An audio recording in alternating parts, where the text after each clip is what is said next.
ఉగాది ప్రశస్తిని గురించి ప్రత్యేకంగా చెప్పుకుంటూ ఉన్నాం. 60 సంవత్సరాలకి ప్రత్యేకంగా 60 నిమిషాలు పైగా చెప్పుకున్నాం.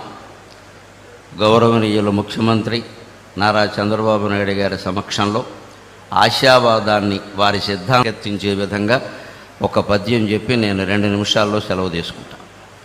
రాలిన ఆకు మేల్బసిడి రాగముగా చిగురించును.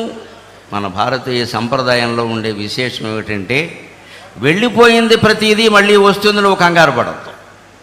సంపద పోయింది మళ్ళీ వస్తుంది, అధికారం పోయింది మళ్ళీ వస్తుంది, సంతోషం పోయింది మళ్ళీ వస్తుంది, ఐశ్వర్యం పోయింది మళ్ళీ వస్తుంది. అంతేకాదు ప్రాణం పోయింది మళ్ళీ జన్మ వస్తుంది, కంగారు పడద్దు. ప్రతిదీ వస్తుంది, ప్రతిదీ వస్తుంది. కాలం నిచ్చెన లాంటిది కాదు, కాలం చక్రం లాంటిది. చక్రం పోయినవి మళ్ళీ వస్తూ ఉంటాయి, వచ్చిన మళ్ళీ వెళ్ళిపోతూ ఉంటాయి. జాగ్రత్తగా ఉండాలి. ఇందాక మనం సంవత్సరాల పేర్లు చెప్పుకున్నప్పుడు అదే విశేషాన్ని చెప్పుకున్నాం ప్రత్యేకంగా. అది మన సంస్కృతిలో ఉంది. అందుకే తాతగారు చనిపోతే సంవత్సరంలోగా మనవడు పుట్టినా మనవరాలు పుట్టినా ఆ తాతగారి పేరు ఈ మనవడికి పెడతాం మనం ఖచ్చితంగా. ఆ మామగారు కూడా ఉండి మా పెనిమిటి వాడిని ఎవరు ఏమి అనడానికి వీలు లేదు అంటుంది. అంటే తాతగారు ఎక్కడికి పోలేదు, మళ్ళీ మనవడైన ఇంట్లో పుట్టాడయ్యా అని చెప్పడం. ఇప్పుడు కొత్త పేర్లన్నీ పెడుతున్నారు, కానీ పూర్వం అమ్మమ్మ పేరు, తాతయ్య పేరు, మా అమ్మ పేరే పెట్టేవారు. వాళ్ళని కూడా వీళ్ళ ఆశయాలకు అనుగుణంగా దానికి తగ్గట్టుగా పెంచేవారు. అది మన సంస్కృతి. అందుకే శిశిర ఋతువులో రాలిపోయిన ఆకులని వసంత ఋతువులో మళ్ళీ వస్తున్నాయి. పోయిన చైత్రమాసం మళ్ళీ వచ్చింది, పోయిన శుక్లపక్షం మళ్ళీ వచ్చింది, పోయిన పున్నమి మళ్ళీ వచ్చింది, పోయిన తిథులన్నీ మళ్ళీ వస్తున్నాయి, పోయిన నక్షత్రాలన్నీ మళ్ళీ వస్తున్నాయి. నీకు పోయింది అనుకుంటున్న సంతోషం కూడా మళ్ళీ వస్తుంది ఖచ్చితంగా. ఈ ఆశావాదమే ఉగాది, ఆశావాదమే ఉగాది. రాలిన ఆకు మేల్బసిడి రాగముగా చిగురించు, ఎండుదై వ్రాలిన మ్రోడు జీవరశరమ్య శిరస్సున పైకి లేచు. ఎండుదై వ్రాలిన మ్రోడు జీవరశరమ్య శిరస్సున పైకి లేచు. పాల్మాలిన లోకమందు అవమానము కండు ఘటిల్యనంచు, గగ్గోలుగా నేర్చెదేలా. పాల్మాలిన లోకమందు అవమానము కండు ఘటిల్యనంచు, గగ్గోలుగా నేర్చెదేలా. నవకోరక రాగము కోకిలమ్మయే హేలగ పాడుచున్నది. నవకోరక రాగము కోకిలమ్మయే హేలగ పాడుచున్నది. ప్రహేళికలన్ పగిలింపరమ్మికన్, ప్రహేళికలన్ పగిలింపరమ్మికన్. ఒక కుటుంబాన్ని నడిపేటువంటి మనకే పజిల్స్, ప్రహేళికల్ లాంటి సమస్యలు ఉంటాయి. ఒక రాష్ట్రాన్ని నడుపుతున్న వ్యక్తికి ఎన్నుంటాయో నాకు తెలుసు, నాకేమీ తెలియని విషయం కాదు. ప్రహేళికలు అన్నీ పజిల్స్, ఆర్థికమైనవి, మానసికమైనవి, శారీరకమైనవి, పార్టీ పరంగా ఉండేవి, ప్రభుత్వ పరంగా ఉండేవి, ప్రజల పరంగా ఉండేవి, అనేక రకాలు ఉంటాయి. వాటిని ఛేదించడానికి ఉపాయం ఏమిటంటే, రాలిన ఆకు మేల్బసిడి రాగముగా చిగురించు. చెట్టు కింద రాలిపోయిన ఆకు రాలిపోయిన 15 రోజులకు చూడు మళ్ళీ పైన చిగురాకు రూపంలో కనిపించింది ఖచ్చితంగా. అలాగే అన్నింటికీ ఆశాదీపం ఉంటుంది ఖచ్చితంగా, వెలుగుతూ ఉంటుంది. మనం దాన్ని అందుకోగలగాలి. ఎండుదై వ్రాలిన మ్రోడు జీవరశరమ్య శిరస్సున పైకి లేచు. మొదలు కూడా మిగలకుండా కొన్ని చెట్లు ఖండించేస్తారు మానవత్వం లేకుండా. కానీ ఆ చెట్టుకి ఎంత పట్టుదల ఉందంటే, నన్ను నువ్వు మొదలంటా ఖండించినా నేను మళ్ళీ చిగురు వేస్తా అని నెల తిరగకుండా అది చిగురిస్తోందండి. చెట్టు నుంచి మనం ఎన్ని పాఠాలు నేర్చుకోవాలి, చెట్టు నుంచి మనం ఎన్ని పాఠాలు నేర్చుకోవాలి. నేను మళ్ళీ చిగురిస్తా అని అంత బండరాజులా ఉండిపోయిన చెట్టు కూడా మళ్ళీ చిగురుస్తోంది ఖచ్చితంగా. అలాగే పాల్మాలిన లోకమందు అవమానము కండు ఘటిల్యనంచు, గగ్గోలుగా నేర్చెదేలా. నన్నెవరో అవమానించారు, నా గురించి ఏదో అనుకుంటున్నారు, ఇవన్నీ మనం ఆలోచించాల్సిన విషయం కాదు. విశ్వావసునామ సంవత్సరం మనకి ఇస్తూ ఉన్నటువంటి ఖచ్చితమైనటువంటి ప్రబోధం అదే.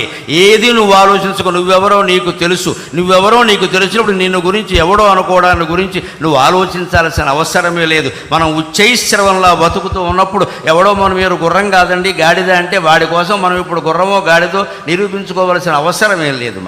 మనం ఏమిటో మనకు తెలుసు. ఆత్మవిశ్వాసం చాలా ముఖ్యం. ఆ విశ్వాసంతో నువ్వు ముందుకు దూసుకెడితే ప్రహేళికలన్ పగిలింపరమ్మికన్, అన్ని రకాల పజిల్స్ ప్రహేళికలన్నింటినీ ఛేదించుకుని మనం ముందుకు వెళ్ళగలం ఖచ్చితంగా. అటువంటి ధైర్యం రాష్ట్ర ప్రభుత్వాధినేతకి ఇప్పటికీ ఉంది. మనందరికీ కూడా అటువంటి ధైర్యం మనకు కలగాలి. ఆయన ధైర్యమే ఆయనకి శ్రీరామ రక్ష, ఆయన ధైర్యమే మనకి శ్రీరామ రక్ష.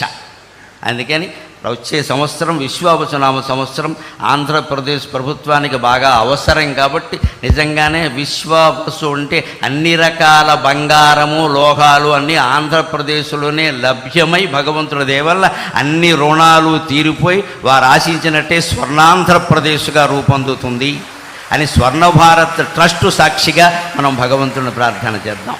స్వర్ణం ఉన్న చోట స్వర్ణమే ఉంటుంది. ఇది స్వర్ణాంధ్రప్రదేశ్ సాధించాలి అంటున్నది స్వర్ణ భారత్ ట్రస్ట్లో. నాకు నిన్న ఈ ట్రస్ట్ గురించి కూడా ఒక్క వార్త నిన్ననే పేపర్లో చూసి ట్రస్టు అధిపతులకు నేను నమస్కారం చేసుకున్నా. 14 ఏళ్ల క్రితం బొంబాయిలో తప్పిపోయినటువంటి ఓ కుర్రాన్ని ఈ ట్రస్టు వారు చేరదీసి 14 ఏళ్ల పాటు విద్యాబుద్ధులు చెప్పించి వాళ్ళకి జీవితానికి అవసరమైన వృత్తులన్నీ నేర్పి మళ్ళీ బొంబాయి తీసుకెళ్ళి ఎక్కడ పనిచేశాడో అక్కడి నుంచి వాళ్ళ తల్లిదండ్రుల వివరాలన్నీ తెలుసుకుని వాళ్ళని పిలిపించి వాళ్ళకి మొత్తం మీద ఆ అబ్బాయిని అప్పగించారండి. నిన్న పేపర్లో చూశాను. అందుకని మా అమ్మాయి ఎలాంటిదైనా దీప గారిని నేను ఆశీర్వదిస్తూ ఉన్నాను. నిజంగా ఇంత ట్రస్టు నడుపుతూ ఇంతటి మంచి కార్యక్రమాలు చేస్తూ నేను చూసి ఈ ట్రస్టు ఇంత గొప్పదా, దీనిగా నేను వెళ్ళబోతున్నదని నేను చాలా సంతోషించాను. నిజంగా దీన్ని ఆదర్శంగా తీసుకుని మనం స్వర్ణాంధ్రప్రదేశ్ నిర్మాణానికి ఎంత చేయాలో అంతా చేద్దాం. ప్రభుత్వానికి పూర్తిగా సహకరిద్దాం అన్ని విధాల. ముందు ఒక్క విజ్ఞప్తి, ప్రభుత్వానికి కట్టవలసిన పన్నులన్నీ రూపాయి ఎగ్గొట్టకుండా కట్టేద్దాం. అది చాలు, ఇంకేమవుతుంది. అది ఒక్క పని మనం చేసి మళ్ళీ ఏమండి నాకు అవకాశం ఊరికే గోక్కుండా మనం మొత్తం అన్నీ కట్టేస్తే అన్ని ప్రభుత్వాలు బాగానే నడుస్తే. పూర్వం నుంచి ప్రభుత్వాలు పన్నుల మీద ఆధారపడి నడిచే. అందుకని అవన్నీ మనం సక్రమంగా ఏదీ లోటు చేయకుండా కట్టేస్తే అన్నీ బాగుంటాయి.